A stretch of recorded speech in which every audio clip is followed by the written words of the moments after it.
help you? 8 o'clock in the morning. I'll call your mother myself. What is it, Mr. Wright? The fire chief. Where is it? Got past the gate. Code 10! Code 10, there's a door clock! Get those chains off the door! The enemy's here! The door's all got it locked, Mr. Clark. Mr. Clark, you're under arrest. Of what? Basically for being an asshole, but specifically for conspiracy to violate the fire code. I got no problem with the fire code, Chief. The only problem here is you. And your problem is your mouth. Code 10! Code 10, there's a door clock! Get those chains off the doors! The enemy's here! The door's all got it locked, Mr. Clark. Ladies and gentlemen, members of the jury, members of the Roll the Tape film crew, class is in session.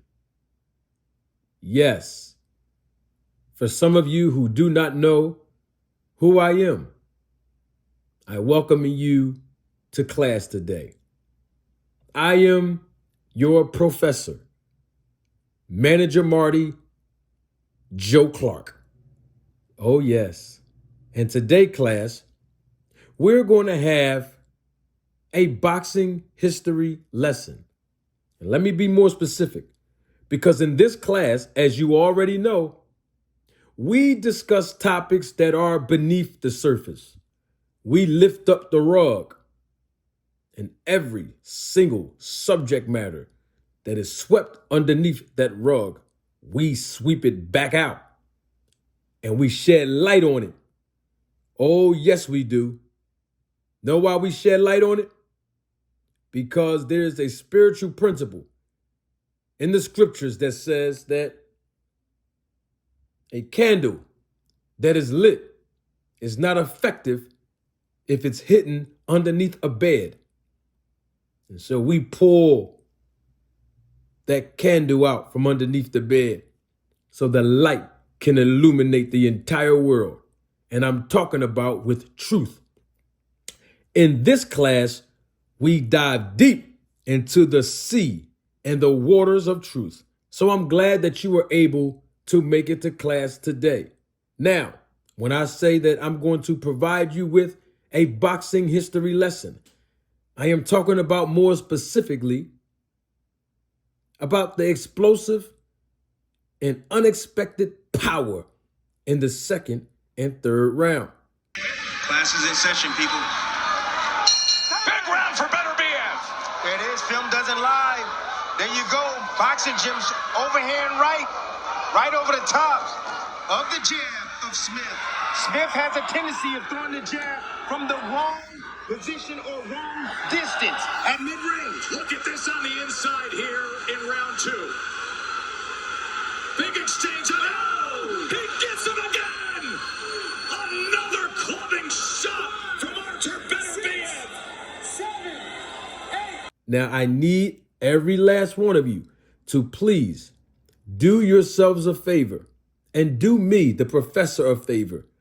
Please take out a pen and a notepad so that you can take notes. Because I know sometimes when I talk, a lot of times the information that I provide is so deep. It's hard for people to process it in just one exposure. So take out your pen, take out your notepad, and let the professor teach you something that you will never hear anywhere else on YouTube. I guarantee you that. Now, let's look at the history in boxing of this explosive and unexpected power in the second or third round. And the reason why I am targeting this explosive and unexpected power in the second and third round, because there are some similarities between specific fighters who I personally believe who has had their performance enhanced in the sport of boxing in recent years. Let's go back just, how about a decade? Now, there's way more fighters, but these particular fighters that we are going to discuss in our subject matter, well, they're most notable, and there's a reason for it. So let me give you the history of this explosive and unexpected power in the second and third round. And then I am going to drive home some similarities. So I can't tell you what substance any athlete is on when it comes to the banned substance list. But I can tell you that as the professor, that I know when a fighter's performance is enhanced. You'll be the judge whether it's illegal or legal, because I'm not the expert. Maybe you are. Now, let's get back to this history lesson. When we talk about the explosive, unexpected power in the second or third round, Manny Pacquiao fought Miguel Cotto. Y'all remember that? And he knocked Miguel Cotto down in the third round. How about when Manny Pacquiao fought Sugar Shane Mosley? You remember that? And he knocked Sugar Shane Mosley down in the third round. How about when Manny Pacquiao fought Lucas Matisse?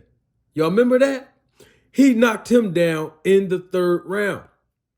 Oh, it doesn't stop there. Remember when Manny Pacquiao knocked out Ricky Hatton with one punch in the second round? How about when Manny Pacquiao fought Chris Algieri and he knocked him down in the second round? Y'all remember that? Well, you just heard that Arthur Bitterbeef, he knocked down Joe Smith in the second round. How about Alicia Baumgartner when she fought Mekhaled? She knocked her down in the third round. Now I'm going to stop right there. Yeah, I had to pause for a second because I wanted to make sure you all got an opportunity to process all of that information. Now, let's get down to some fighters. I'm going to name some fighters, and I want you all to rhetorically acknowledge whether you recognize these names. Casey Koft, Julian Williams, Demetrius Andrade, Mario Barrios, Devin Haney, Terrence Crawford. Great. Now that you've rhetorically acknowledged that you recognize those names, well, there is something that these fighters have in common. In fact, there's two things that these fighters have in common. Number one, they're all under the SNAC program, whose company is ran and led and facilitated by the infamous Victor Conte. And the second thing that these SNAC fighters have in common is they have all been bit by the bug of explosive and unexpected power in the second or third round. You don't believe me? You don't want to take my word for it? Don't take my word for it. Roll the tape. Now that we've rolled the tape, let's roll the tape with these facts. Well, when Casey Koft fought Aracera, she knocked her down and TKO'd her in the second round. How about when Julius Williams fought Jarrett Hurd? He knocked him down in the second round. What about Demetrius Andrade when he fought Damon Nicholson? He knocked him down in the second round. What about Mario Barrios when he fought Yordenis Ugas? He knocked him down in the second round. What about Devin Haney when he fought Regis Prograis? He knocked him down in the third round. And then, of course, Terrence Crawford fought Errol Spence and knocked him down in the second round. You see, I keep trying to teach y'all, and some of you are failing the class. And what I'm going to give you an opportunity to do is make it up.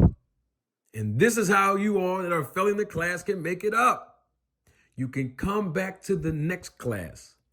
I'm going to have a specific class designated just for you, because I want you to come back and I want you to learn and pass the test that I'm going to give you. Now, for all of you who come to class, who complete the homework assignments, and who are passing, I want to congratulate you. But you know what?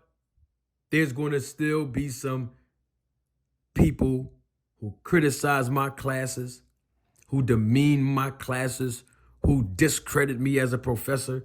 And that's okay, because time has a way of exposing the truth. And when time exposes the truth, time waits for no man. You're just going to have to accept it. And until then, I'll see you all in the next class. Don't take my word for it. Roll the tape.